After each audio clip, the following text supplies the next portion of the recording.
में एक लड़का बता रहा है कि एक ही दिन के अंदर तीन प्लेन क्रैश 3 डिफरेंट जगह के अंदर दुनिया में हुए हैं, जिसमें से एक इंतहाई भयानक क्रैश साउथ कोरिया का है, जिसमें 169 लोग जो है वो अपनी जान से हाथ धो बैठे हैं। और आप नोट करें कि ये वर्स्ट प्लेन क्रैश इसको बोला जा रहा है इन डेकेड्स। तो गाइस, ऐसा कैसे हो सकता है कि एक ही दिन के अंदर तीन जगह पर प्लेन क्रैश हो? और सिर्फ यही नहीं बल्कि एक ही 24 घंटे के अंदर कुछ ऐसे भी जहाज थे जिनके अंदर खराबी पाई गई। जब वो फ्लाई कर रहे थे वो क्रैश तो नहीं हुए, लेकिन उनके अंदर खराबियां पाई गई। अब आप नोट करें कि कुछ लोग जो है वो क्यासराइयां कर रहे हैं, जैसे कि अमेरिका की गवर्नमेंट का कहना है, उनके ऑफिशियल्स का कहना है कि Russia may have downed Azerbaijani jet after confusing it for Ukraine drone. हो सकता है कि रशिया ने आज़रबाईजान का जो प्लेन है उसको क्रैश करवा दिया हो, ये समझ करके वो यूक्रेन का ड्रोन है। लेकिन आप नोट करें कि ये सिर्फ और सिर्फ क्यासराइयां हैं, ये सिर्फ और सिर्फ स्पेकुलेशन है, इसके अलावा और कुछ नहीं है। नोबडी नोज कि असल रीजन क्या है। मैं आपको बताना चाहता हूं कि 24 घंटे के अंदर तीन प्लेन क्रैश होना ये अपने आप में एक अजीब बात जरूर है, लेकिन आपको ये जानकर हैरानी होगी कि सिर्फ दिसंबर के महीने के अंदर, दिसंबर 2024 के अंदर 3 नहीं बल्कि 7 प्लेन क्रैश हुए हैं। जी हां, एटलीस्ट 7 प्लेन क्रैशेस हुए हैं। कौन कौन से हुए? जिसमें से सैकड़ों लोग अपनी जान से गए। जिसमें से अगर आप देखें, पहला है ये साउथ कोरिया वाला जो कि 28 दिसंबर को हुआ है।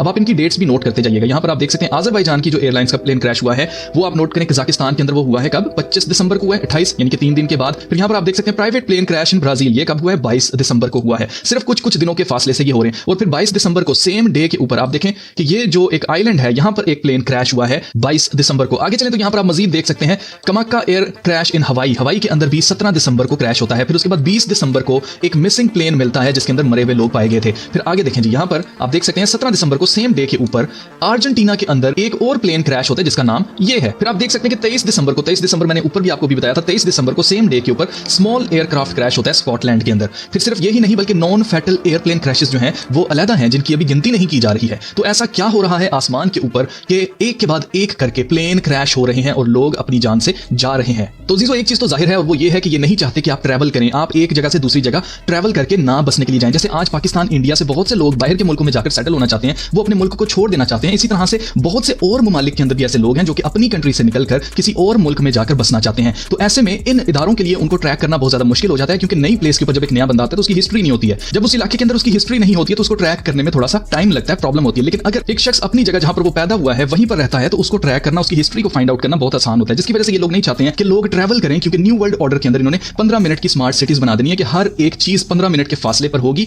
अगर 15 मिनट से ज्यादा कोई ट्रैवल कर रहा है तो इसका मतलब यह है कि वो अपनी सिटी को छोड़कर किसी और सिटी में जाने वाला है। इसलिए उसको पूछा जाएगा कि भाई आप अपने शहर को छोड़कर बाहर क्यों जा रहे हैं? क्योंकि स्कूल, हॉस्पिटल, शॉपिंग मॉल सब कुछ आपके 15 मिनट के फासले पर था, तो आप इतना ज्यादा ट्रैवल क्यों कर रहे हैं? ये क्लाइमेट के नाम के ऊपर ये सब कुछ किया जाएगा, जिसको सोशल क्रेडिट स्कोर सिस्टम कहा जाता है। चाइना के अंदर ऑलरेडी ये लग चुका है। आप नोट करें कि ऑस्ट्रेलिया और जगह जगह पूरी दुनिया के अंदर सोशल क्रेडिट स्कोर सिस्टम जो है उसको लागू किया जाएगा और मेक श्योर किया जाएगा कि लोग कम से कम ट्रैवल करें। अब आसमान के ऊपर ऐसा क्या हो रहा है? तो आप नोट करें कि अमेरिका के अंदर भी रिसेंटली मिस्ट्री ड्रोन्स और मिस्ट्री ऑर्ब्स जो हैं वो देखे गए थे और लोगों को नहीं पता है कि क्या ये यूएफओज हैं, ये एलियंस हैं, ये क्या चीजें हैं जो कि वो आसमान के ऊपर देख रहे हैं।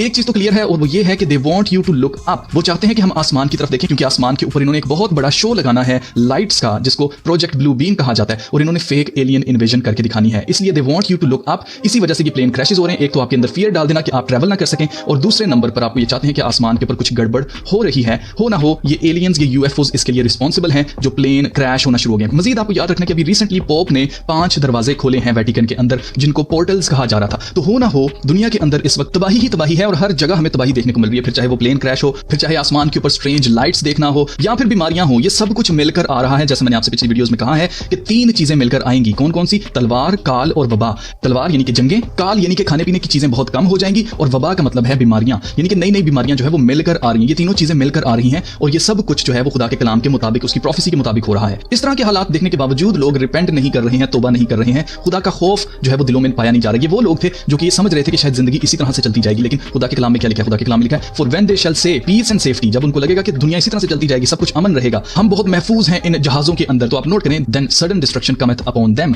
यानी कि जब वो कहेंगे कि अमन है, जब वो कहेंगे कि हम महफूज हैं, उसी वक्त नागहान आफत, एक एक्सीडेंट जो है वो आ पड़ेगा उनके ऊपर। और आप नोट करें कि ये लोग अपनी जान बचा नहीं पाए, इनके पास कोई मौका नहीं था एस्केप करने का, भागने का। तो इसी खुदा के कलाम में वादा है उन लोगों से जो कि खुदा के ऊपर यकीन रखते हैं, जो कि खुदा के ऊपर ईमान रखते हैं, उसके साथ रिलेशनशिप रखे हुए हैं, उनसे वादा ये है कि क्योंकि उन्होंने हक ताला को अपना मस्कन बना लिया, इसलिए उनके ऊपर कोई आफत नहीं आएगी, कोई वबा उनके खैमा के नजदीक ना पहुंचेगी, बल्कि वो अपने फरिश्तों को हुक्म देगा ताकि वो तेरी सब राहों में तेरी हिफाजत करें। तो ये वादे किन के लिए? ये उनके लिए हैं जिन लोगों ने वाकई खुदा को अपनी पनाह बना लिया है, उसके परों के नीचे वो छुप गए हैं। आप नोट करें कि इस वक्त लोग अपने मुल्क के हालात से भागना चाहते हैं, उनको लगता है कि हम यहाँ पर सेफ नहीं है। तो यकीन मानिए अजीजों, we are not safe on earth on any place. इस दुनिया के अंदर कोई ऐसी जगह नहीं है जो महफूज हो, सिर्फ वाहिद खुदा के परों के नीचे ही हमें हिफाजत मिलेगी। वहीं पर हमारी पनाह है, वहीं पर हमारी हिफाजत है। लेकिन क्योंकि लोग खुदा खुदा को इग्नोर करके टेक्नोलॉजी के ऊपर और इन शैतानी लोगों के ऊपर ट्रस्ट करके, इनकी बनाई हुई टेक्नोलॉजी के ऊपर ट्रस्ट करके दूसरे मुल्कों में जाकर रहना चाहते हैं, जहां पर उनको दुनिया की चकोचौंध नजर आ रही है, उनको लग रहा है कि जैसे बहुत चमक धमक हमें यहाँ पर नजर आ रही है और हमारी जिंदगी वहां पर जाकर बहुत हसीन हो जाएगी और बहुत अच्छी हो जाएगी, हमें वहां पर सिक्योरिटी मिलेगी, सेफ्टी मिलेगी, जबकि इस दुनिया के ऊपर आज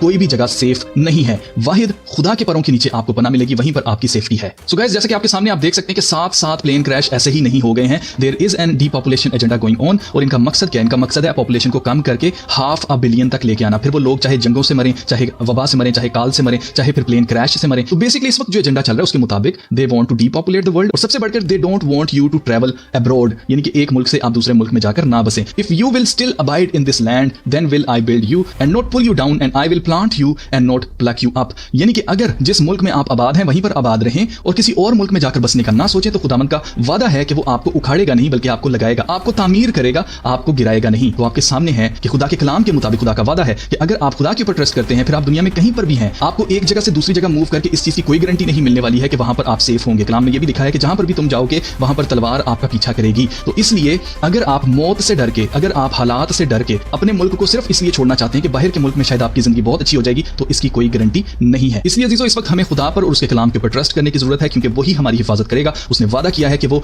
हमें बिल्ड करेगा, ना कि हमें गिराएगा, वो हमें प्लांट करेगा, ना कि हमें उखाड़ फेंकेगा।